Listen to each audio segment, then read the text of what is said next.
دلوقتي العالم كله بيتغير، طريقة التصوير بتتغير، طريقة الإعلام بتتغير، وطريقة صناعة المحتوى نفسها بقت تتغير. الشركات الكبيرة دلوقتي بقت تميل لحلول أسرع، أوفر، أذكى وأقل في التكلفة والإنتاج. السبب هو الذكاء الاصطناعي. استخدام ال AI النهاردة أنت تقدر تعمل إعلان كامل وحملة تسويقية وفيديو سينمائي وأنت قاعد في بيتك من غير معدات تصوير ومن غير فريق عمل ومن غير ضغط. بكلمكم على مستقبل بعيد، ده الواقع دلوقتي اللي فعلا شركات كتيرة بقت تعمله. عشان كده قررت ان انا استخدم ال AI، لانك انت مهما كنت جرافيك ديزاينر شاطر، اديتور شاطر، مهندس شاطر، متطورش نفسك مع التطورات اللي بتحصل دلوقتي، فانت حرفيا فرصتك بتقل جدا جدا جدا. والنتيجه اللي انتوا هتشوفوها دلوقتي ده فيديو معمول بالاي اي كامل لبروجكت ممكن يتقدم كبرزنتيشن او كحتى اعلان للمشروع للشركه المنفذه. تعالى اقول لكم ازاي تعملوا الفيديو ده خطوه بخطوه. الفكره كلها كانت بسيطه، معايا صور حقيقيه للبروجكت ده وعايزه احولهم لفيديو سينمائي يتقدم كبرزنتيشن يبان كانه معمول 3D متصور بطياره وفعلا معمول له اديتنج في استوديو احترافي. خلينا نبدا بالمرحله الاولى. المرحله الاولى وهي ان انا اخد صور معينه من البروجكت ده، لان دي اللي هتتحول لشوتس في الفيديو، باين اكنه متصور بطياره دوران معمول ب 3D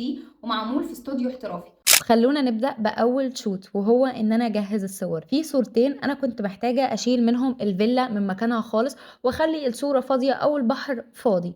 ابتديت أدخل على تشات جي بي تي وأقول له شيل لي الفيلا من الصورة دي وخلي البحر فاضي، ودي كانت النتيجة وهعرفكم ده ليه بعدين. بعد كده بدأت أشتغل على فلو، ومجرد ما تدخلوا على فلو يا جماعة هناخد الصورة الفاضية اللي شات جي بي تي عملها لنا في الفريم الأول، بعدين في الفريم التاني هناخد الصوره اللي هي اوريدي جاهزه معانا. تاني حاجه ابتديت ان انا اكتب له البرومبتس ده وطلع لي الفيديو ده زي ما انا عايزه بالظبط. تاني شوت مهم جدا بالنسبه لي برضو وهو ان الفيلا تتحول لمخطط. فانا كده كده معايا صوره من المخطط بتاع الفيلا ومعايا صوره الفيلا وهي جاهزه، فبرضو دخلت على فلو واديت له فيلا في الفريم الاول، اديت له صوره المخطط في الفريم التاني. واخيرا شوت رقم 3 كنت عايزه في الشوت ده ان يظهر الفيلا في لقطه سينمائيه كده من فوق اكنها متصوره بطياره من فوق وتبان فعلا ان هي هاي كواليتي جدا. ابتديت برضو اخد صوره للبحر وهو فاضي اللي انا دخلتها على تشات جي بي تي برضو، واخد صوره للفيلا بعد ما جهزت، واخد صوره للفيلا وهي اوريدي جاهزه او الصوره اللي هي معايا، واكتب له البرومبت ده وطلع لي برضو نفس الفيديو اللي انا عايزاه بالظبط. واخيرا الشوت رقم 4 ان الكاميرا تدخل جوه الفيلا سلاسه. الشوت ده بسيط جدا وهو ان انا جبت صوره من غرفه داخل الفيلا، جبت صوره الفيلا من بره وكتبت البرومبت ده. بس بصراحه الشوت ده ما كنتش راضيه عنه قوي او راضيه عن النتيجه بتاعته قوي، فهقول لكم عملت ايه بعدين. بس خلونا نكمل في الشوت. كنت عايزاها بصراحه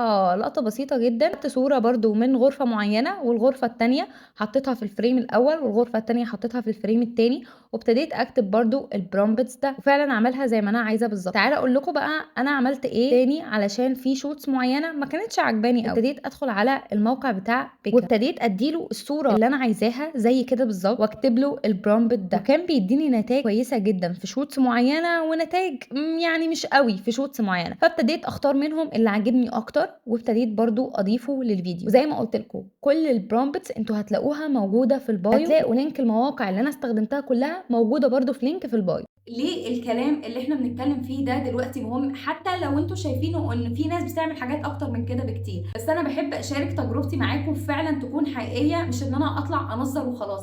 الحاجه فعلا اللي انا بتعلمها بطلع اوريها لكم علشان انتوا تقدروا تتعلموها زي ما انا اتعلمتها عادي جدا. في كومنت على انستجرام كانت بنت بتقول انا هستفاد ايه لما اعمل اعلانات بالاي اي؟